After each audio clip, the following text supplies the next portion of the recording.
Hello everyone, this is Rick and welcome to Astral Club. The title of this video is An Astral Vision of WW3.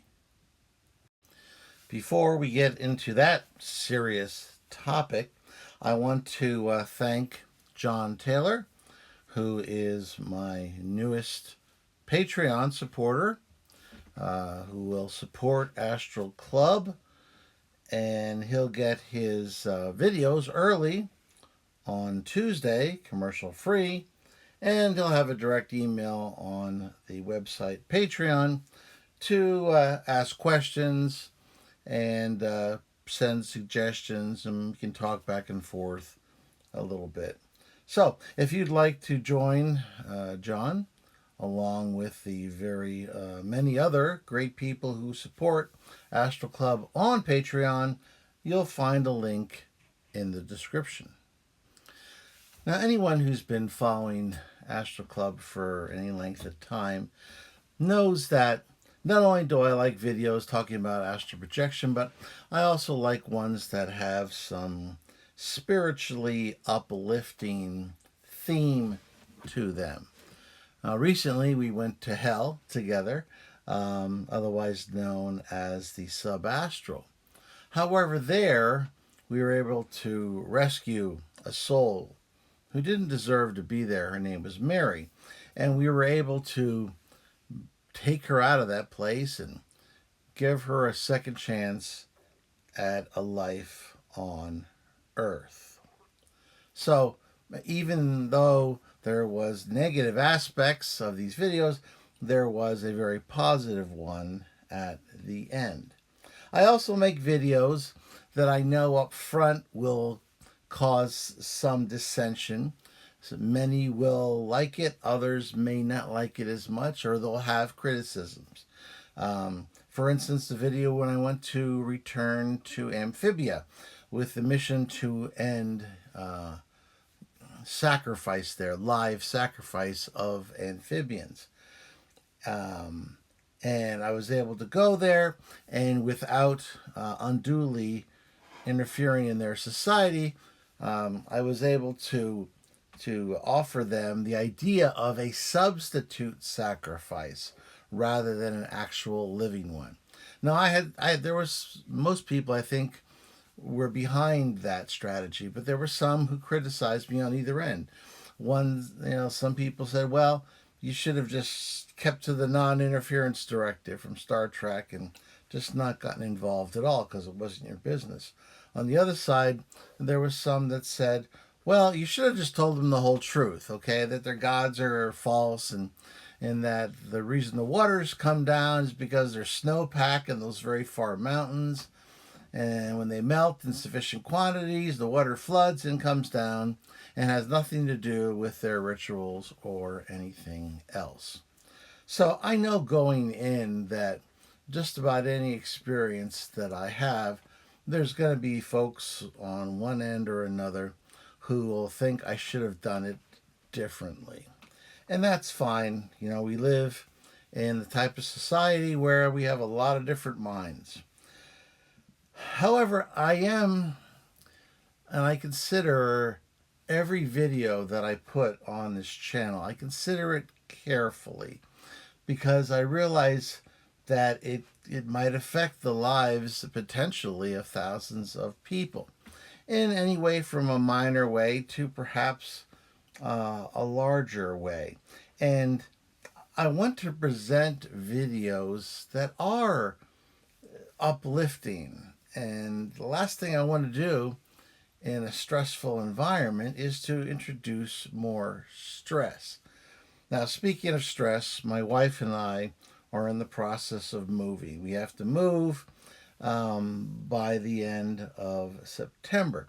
So there's a lot going on. At the same time, my job, I'm doing a lot of traveling for that. So this past week, I had absolutely no time and no astral projections.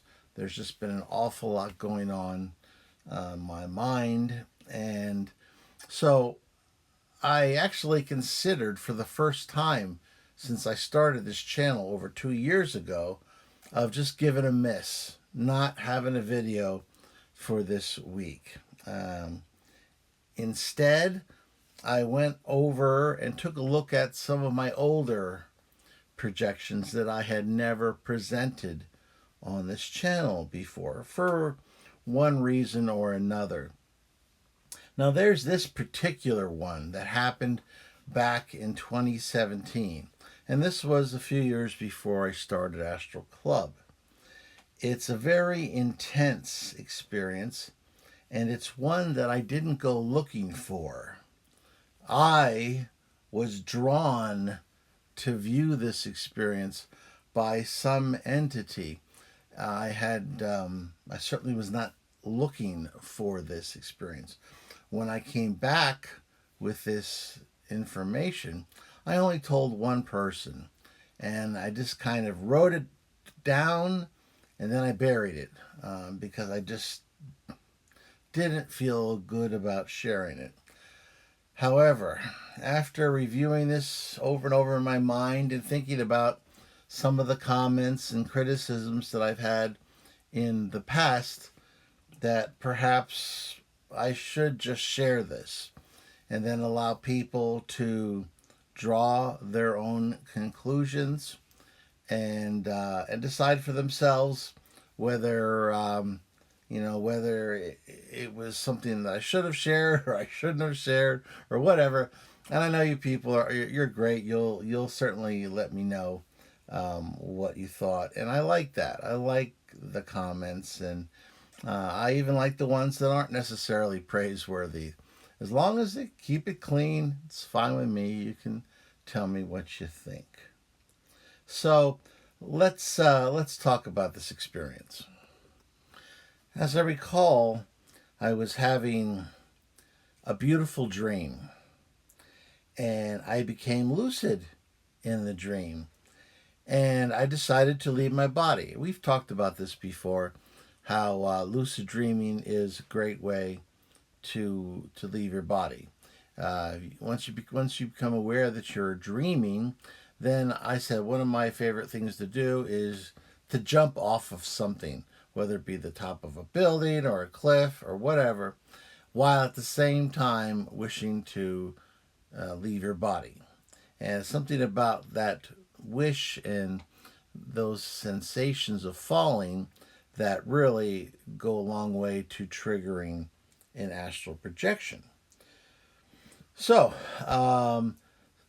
I left my body and I went flying into the air over my house as I usually do, when suddenly I felt this forceful rush that irresistibly pulled me somewhere else in a much different direction than I had wanted to travel. I lost consciousness real briefly, and when I stopped, I was hovering over a desert-like area that had some greenery, and there were some palm trees, but there was a lot of brown earth and stones, and there were ruins on top of this mound a little bit in the distance. I thought to myself, I wonder where I am. And instantly words flashed into my head as if there was a loudspeaker on somewhere. And the voice said, "Below is the place of the greatest battle to come. Tel Megiddo." I had no idea what Tel Megiddo was, much less where it was. Now, the area looked to me like the Middle East, so I assumed that this Tel Megiddo was probably somewhere in the Middle East. Now, I was currently thousands of feet up in the air, hovering there along with this invisible presence. I couldn't see it, but I could feel it. It was this powerful presence. And I looked down and I could see a harbor that wasn't that far from where all these men and soldiers were. And there was, oh my goodness, thousands of ships that were lined up discharging men and material, artillery, tanks, you name it. They were going, off of this harbor onto the land. And I guess they were joining this enormous army that I saw beneath me.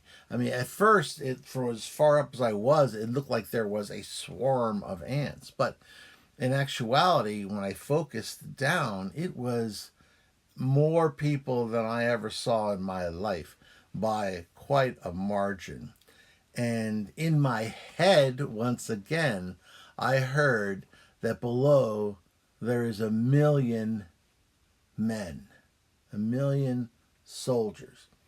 And I swooped down lower and till I was actually at treetop height. Now, this was the future. I don't know how far in the future. And keep in mind, whenever I mention future, I always say possible future because there's no such thing as a future that's engraved in stone. We as individuals, we as a people, we as a planet have control over what future we choose. What was being shown me was obviously some sort of a possible future. So, anyway, as I was down the treetop height, I could tell I wasn't seen, so that was good. I was able to look about and see that there were men of all nations. I saw there were people there who looked African, people who looked Middle Eastern, Arabic. I saw folks who might have been Russian. I saw folks who looked like they were Chinese. There was this enormous multinational army that was camping in this area, obviously preparing for some sort of enormous battle, which was probably part of some sort of large war. I decided to land, just walk amongst them. Once again, nobody could see me, which is a great thing. And I was able to walk about, and there was folks doing everything, eating, joking, drinking tea. Some were digging ditches. Others were getting orders, going through training exercises. I saw tanks being refueled, artillery pieces being placed into some sort of order of battle. It was just this the scene of immense preparation that was going on. To me, it looked like a massive amount of confusion, and there was certainly languages, dozens of them being spoken. Only by using my astral senses was I able to decode what some of them were saying, but it was all about the battle that was to come against the enemy. And I had a sense that the enemy involved the U.S., Britain, Israel. I'm not sure who else. I'm sure there was other allied powers. And they were extremely confident that they were going to win. Very confident they were going to win. Now, I was just shocked by all this. Yes, I'm a U.S. citizen, but I also consider myself as kind of a citizen of the world. I don't want to see our planet torn apart by yet another large war. It seems to me so ridiculous that we waste such large amounts of resources figuring out new and innovative ways to kill each other.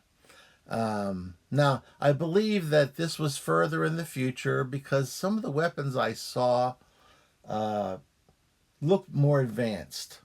Even though I am a peaceful individual, I've always had a hobby of weapons. In that I understand the various weapons of various nations, and some of these weapons, some of the tanks, look like models that I'm not aware of.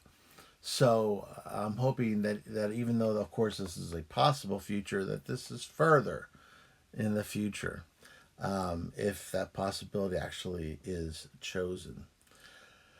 Um, so as I was walking amongst these individuals and just kind of soaking in the whole atmosphere, and it wasn't the most pleasant atmosphere because when you have that many aggressive individuals together who are going through a wide variety of emotions. It's not just aggression, believe me. It's fear. Fear is a big one. it's You can't see it a lot of times if you're a human just wandering around, but when you're in the astral, you can feel the fear, and the fear was bigger than the aggression. But of course, no soldier wants to go out of their way to show that they're afraid. They try to hide it with their bravado, and their confidence, and what have you. Um, but like I said, I walked around further. I saw some flags that indicated that yes, there were various African nations there. There were various Arab flags, and I did see a Russian flag and a Chinese flag.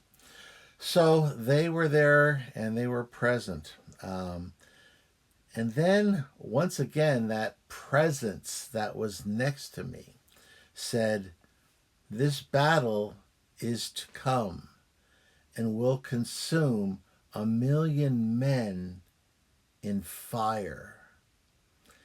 And as soon as that last word fire resounded in my head, I was yanked up far into the atmosphere again, hovering above thousands and thousands of feet up, where I could see and take in the whole scene, including the harbor and that battle area. And as I watched, multiple clouds, multiple explosions occurred of a nuclear nature. There was a blinding flashes of light around the harbor, around where all those men were. If I had been looking at those flashes with my physical eyes, I'm sure they would have burnt out.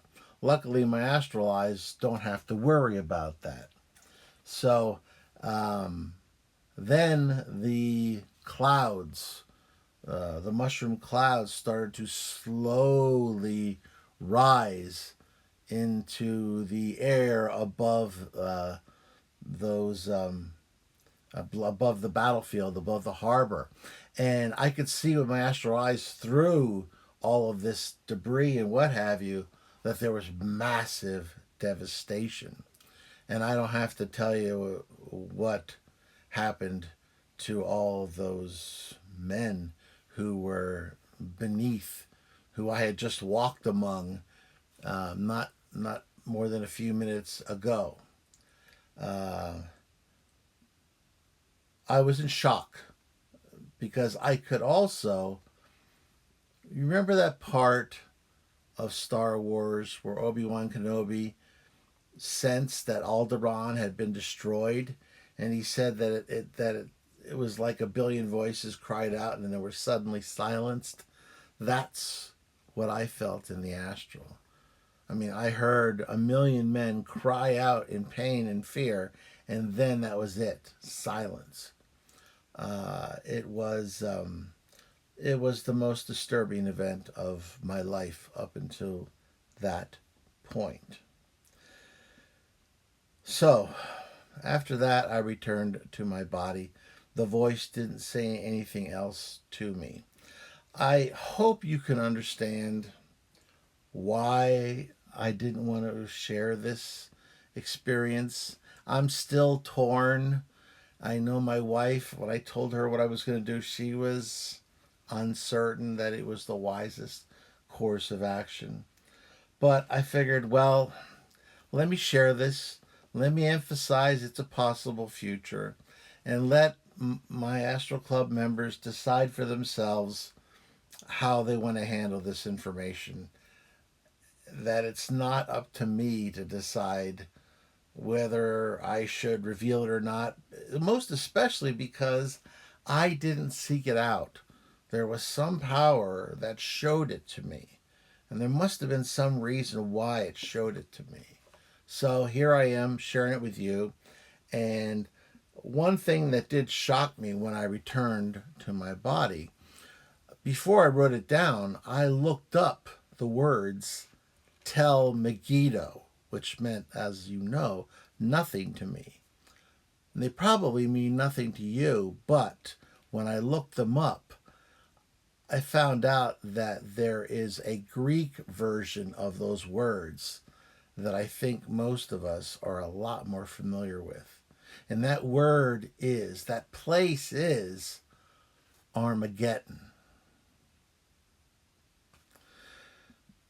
Okay, well, I don't want to say if you liked that video, hit the like button, but if you thought it was worth me sharing, then please hit the like button. Share it with those of like minds. Subscribe if you haven't done so already. I am very interested in your questions and comments and criticisms. And if you want to join John and many other folks on Patreon supporting the channel, I'd appreciate it. The link's in the description. And as always, I'm Rick, and I will see you on the astral plane.